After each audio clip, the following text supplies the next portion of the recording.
할렐루야. 사랑합니다. 축복합니다. 네, 할렐루야.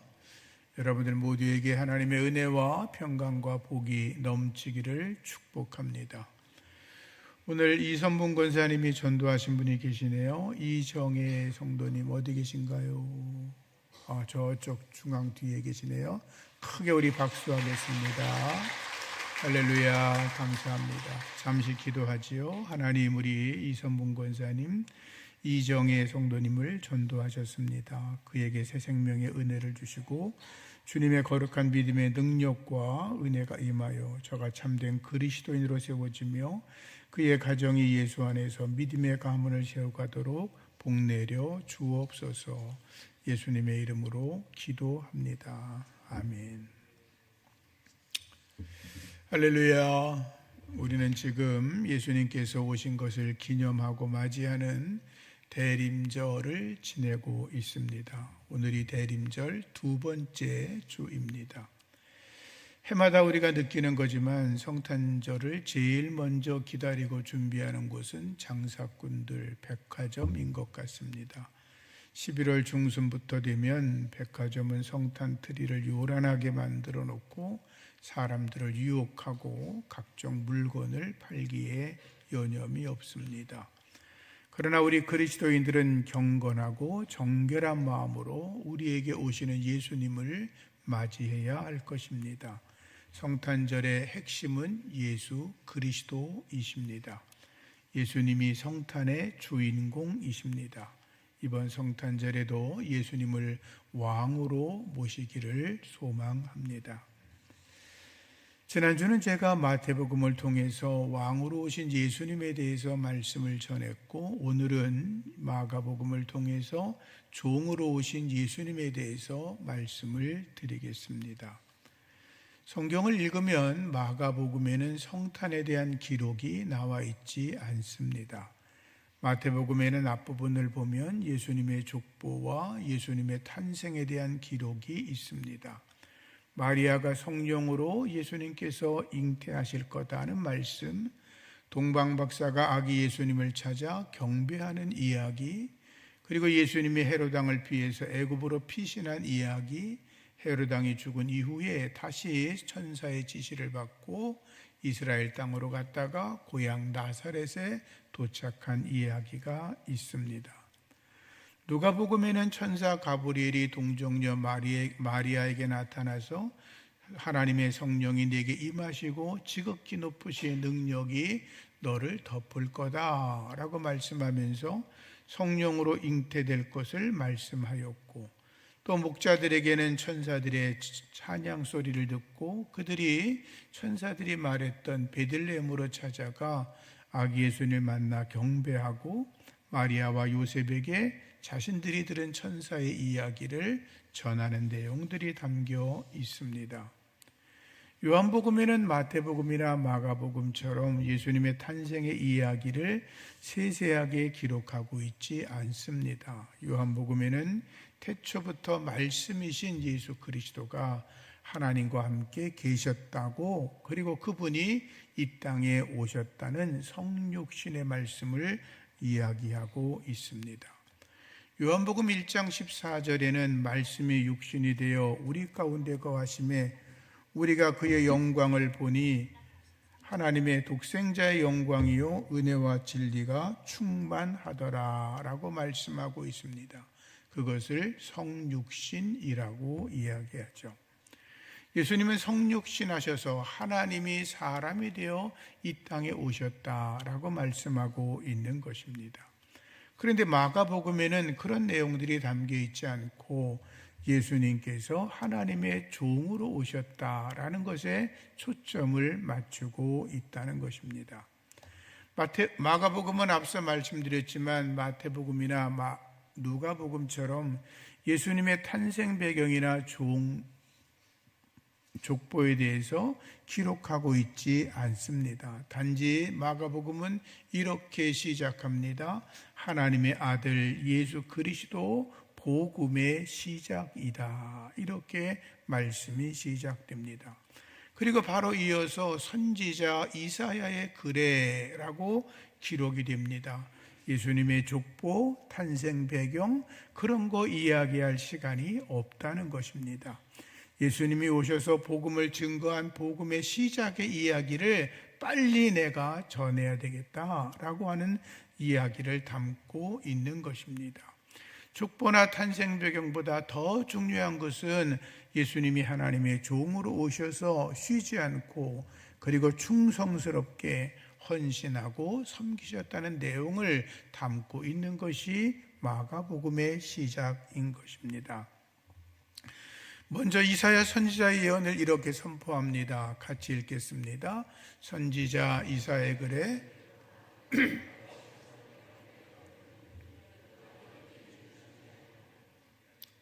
광야에서 외치는 자의 소리가 있어 이르되 너희는 주의 길을 준비하라 그의 오실 길을 곧게 하라 기록된 것과 같이. 아멘. 세례 요한은 광야에서 죄사함을 받게 하는 회개의 세례를 전파합니다. 그리고 예수님에 대해서 증거합니다. 나는 그분의 길을 예비하러 왔다. 나는 광야에서 외치는 자의 소리라고 이야기를 합니다. 그러면서 세례 요한은 말합니다.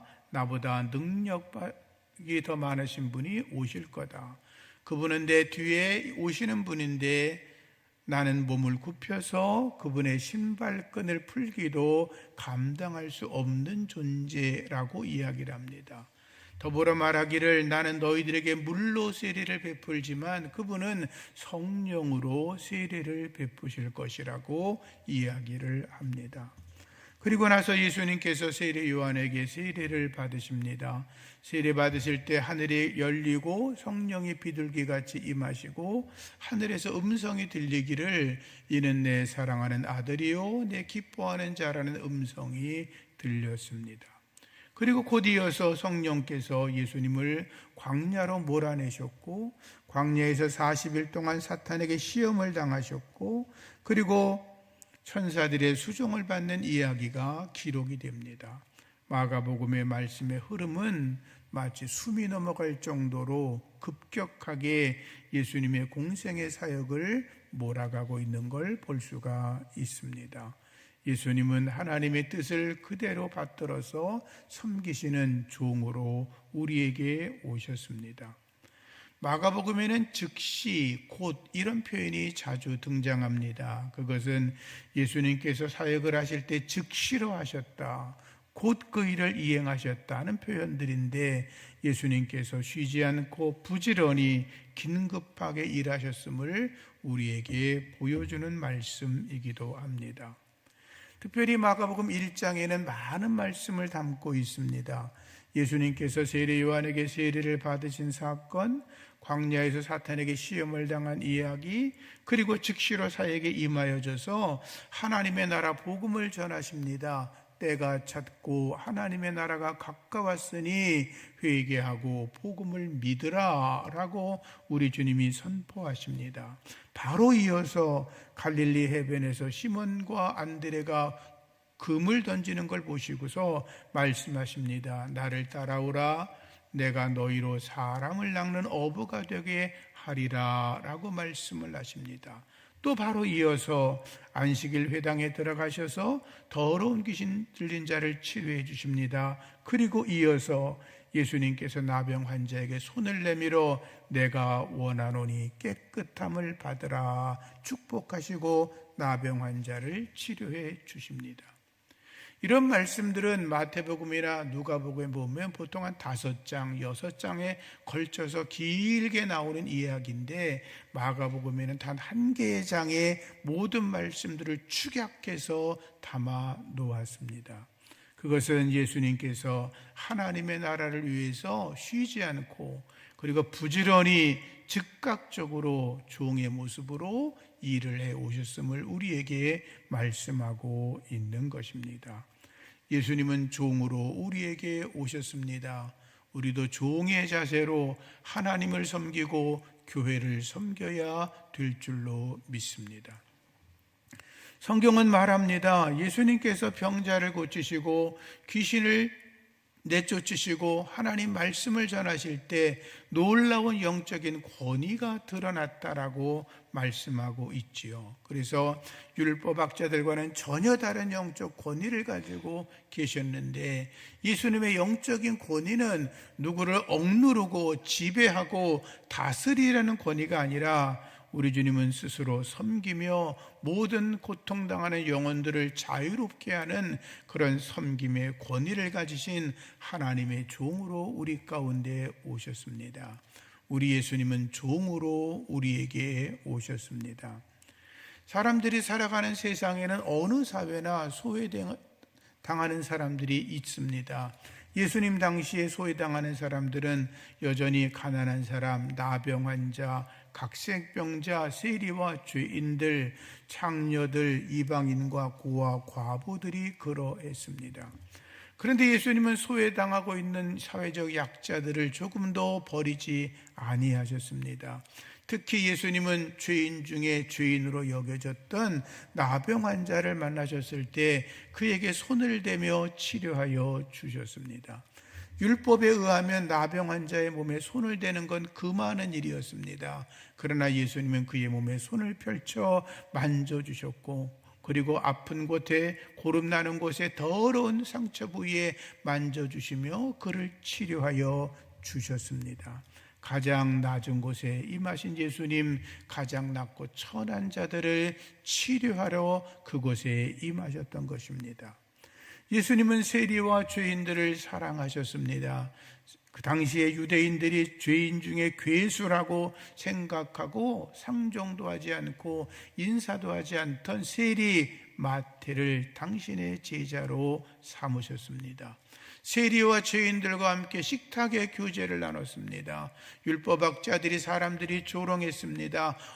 경건하다는 예수가, 성자 예수가, 하나님의 아들이라고 자칭 떠드는 그 거룩한 자가 어떻게 세리와 죄인들과 함께 밥을 먹을 수가 있냐고 비웃으며 조롱했습니다. 그때 예수님께서 이렇게 말씀하셨습니다. 읽겠습니다. 예수께서 들으시고 그들에게 이르시되 건강한 자에게는 의사가 쓸데없고 병든 자에게라 쓸데있느니라. 나는 의인을 부르러 온 것이 아니요 죄인을 부르러 왔노라 하시니라. 예수님은 내가 의인을 부르러 온 것이 아니라 죄인을 부르러 왔다고 말씀하셨습니다. 병든 자에게 의원이 필요한 것처럼 죄인에게 내가 필요한 거라고 말씀하시면서 내가 죄인을 불러 구원시키려 함이라고 말씀하심으로 하나님의 아들이시자 종으로 오신 예수님은 세리와 죄인들의 친구로 섬기셨던 것을 볼 수가 있습니다. 하나님의 종으로 오신 예수님은 기도하셨습니다. 여러분, 우리가 아는 것처럼 예수님은 성부, 성자, 성령 삼위 하나님이십니다. 예수 그리스도, 이 땅에 오신 예수님 외에는 어느 누구도 기도하지 않아도 될 사람은 없습니다. 무슨 말이냐 하면 이 땅에 존재하는 사람 중에 기도하지 않아도 되실 분이 있다면 예수님 한 분밖에 없었을 것입니다. 그러나 그분은 기도하셨습니다. 다른 사람들보다 더 많이 기도하셨습니다. 새벽 미명에 한적한 곳을 찾아나가 기도하셨습니다. 하나님의 뜻을 구했습니다. 하나님의 뜻에 순종했습니다. 하나님의 능력으로 재충전하여 하나님의 종으로 부지런히 일하셨습니다. 예수님은 오병이의 기적을 일으키신 후에 홀로 산에 올라가서 밤이 맞도록 기도하셨습니다.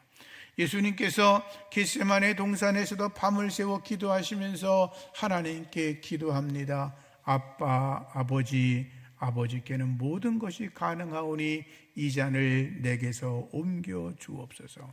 그러나 나의 원대로 마시고 아버지의 원대로 하옵소서.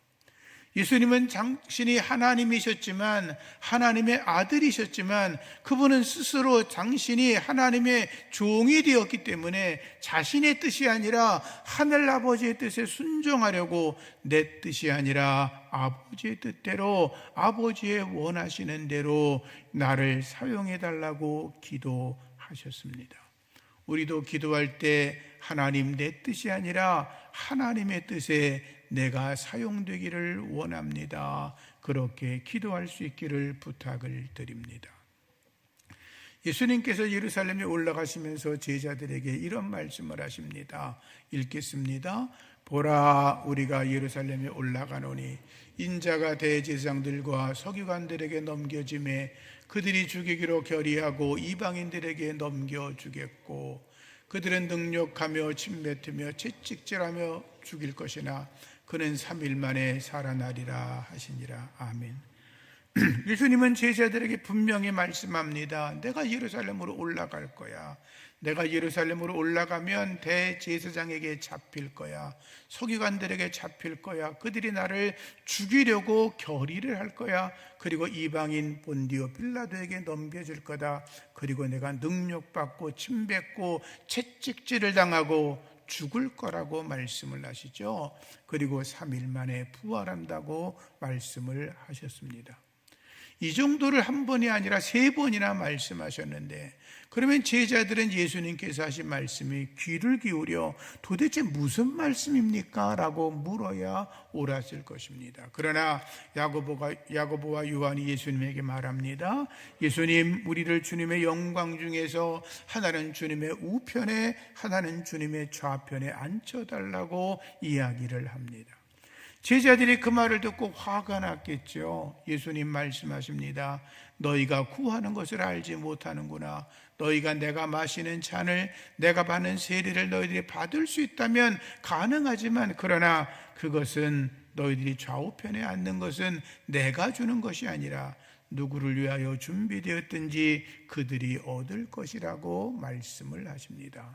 그리고 이어서 말씀하십니다. 오늘 가장 중요한 말씀 읽겠습니다.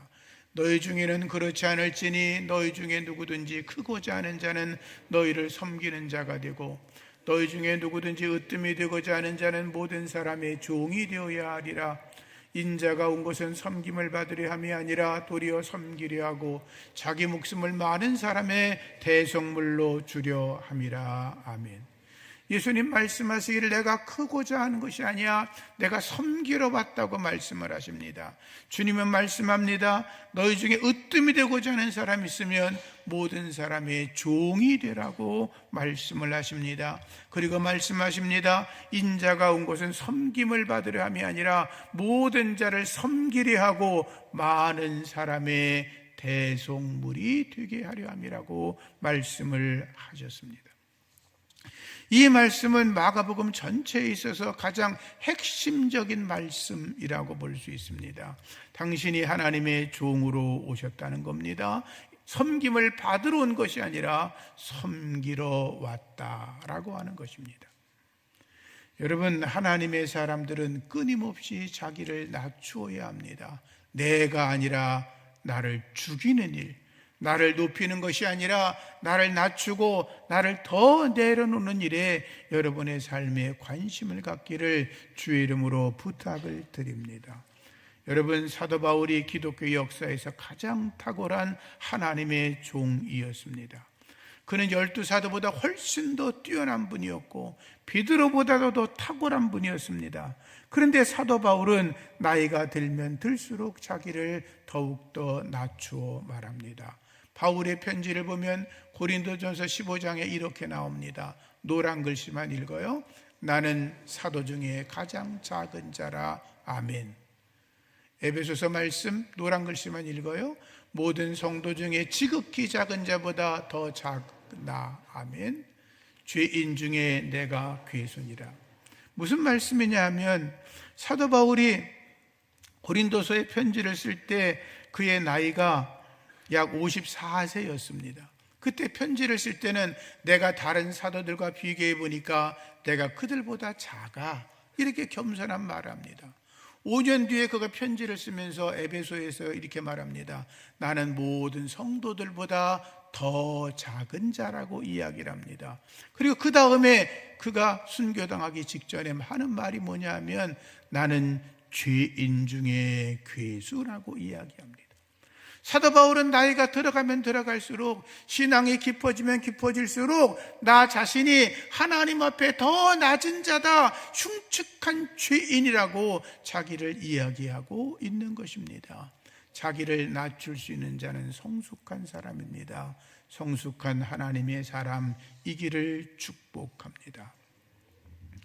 성자 어거스틴이 잠을 자다 꿈을 꾸었습니다. 꿈을 꾸다가 천국 앞에 이르는데 천사가 길을 가로막습니다. 누구야? 저는 그리스도인 어거스틴입니다.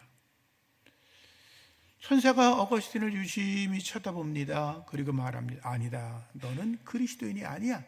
네 머릿속에 보니까 철학자 키케로의 사상과 철학이 가득 차 있어. 너는 기독교인이 아니야. 라고 쫓아냈습니다. 어거스틴이 천국문 앞에서 쫓겨났습니다. 얼마나 놀랐겠어요. 잠을 자다가 벌떡 일어났습니다. 그리고 어거스틴이 자기가 어떤 존재인지를 다시 한번 돌아봅니다. 하나님은 어떤 분이신지, 하나님의 말씀은 어떤 건지, 그리고 자기 삶의 여정을 돌아보고 하나님의 존재에 대해서, 자기의 죄에 대해서 자기가 어떻게 회개하고 주 앞에 돌아서는지를 글을 쓰기 시작했습니다. 그것을 어거스틴의 참회록이라고 그럽니다. 여러분, 성자는 참회록을 씁니다. 내가 죄인입니다. 그 말입니다. 성자는 내가 거룩합니다라는 말을 절대 하지 않습니다. 성자는 언제나 말합니다. 내가 죄인 중에 괴수입니다. 그래서 참회록이라고 그러는 겁니다. 그래서 이런 말이 있습니다. 성자는 참회록을 쓰고 악인은 자서전을 쓴다. 여러분들이 참된 그리스도인이라면 나는 이라는 자랑하는 말을 빨리 던져버리고 오직 그리스도만을 자랑하고 높이는 삶을 살아가시기를 주의 이름으로 부탁을 드립니다.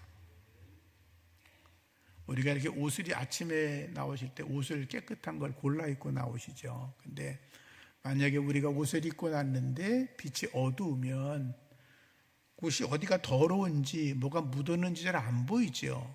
그런데 밝은 태양빛 앞에 나오면 조그맣게 묻은 더러운 것도 금방 보이죠. 무슨 말이냐면 신앙이 성숙해진다는 것은 태양보다 더 밝은 하나님의 거룩한 빛 앞에 내가 서는 거예요. 성령의 거룩한 빛 앞에 내가 서서 내 죄와 내 허물과 나의 부족함과 부끄러움을 발견하고 하나님 앞에 내가 회개하며 자기를 낮추고 그리고 하나님의 크고 놀라운 은혜를 높여드리는 것, 그것을 성숙한 신앙이라고 그러는 거예요. 여러분들이 성숙한 성도가 되기를 주의 이름으로 축복합니다. 세례 요한이 요즘으로 말하면 슈퍼스타죠. 아이돌이죠. 모든 사람이 그의 음성과 그의 입에서 나오는 말을 들으려고 요단강으로 수만 명이 모였으니까요. 그런데 그가 예수님에 대해서 이렇게 말합니다. 예수님은 나보다 더 큰 능력이 있는 분이야. 그분의 능력이 얼마나 크신지 나는 그분의 신발끈조차 풀 자격이 없어 라고 말합니다. 아시는 것처럼 신발끈을 푼다는 건 종 중에서도 가장 비천하고 낮은 자가 하는 일이었습니다. 그러나 세례 요한은 나는 그것조차도 감당할 존재가 안 된다고 이야기를 합니다. 여러분, 우리가 믿음 생활을 하다가 작은 섬김을 하는 거 부끄러워하지 마십시오. 그 작은 섬김은 거룩한 섬김입니다. 우리가 주님의 일을 하다가 비천한 일을 섬기고 있다면 부끄러워하지 마십시오. 그 비천한 일이 주님 보기는 가장 고귀한 섬김일 수 있습니다. 자신을 더욱더 낮추며 주님을 높여나가는 거룩한 하나님의 사람들이 되기를 주의 이름으로 축복합니다. 마지막으로 예수님이 세상에 오신 진정한 목적에 대해서 말씀하시죠.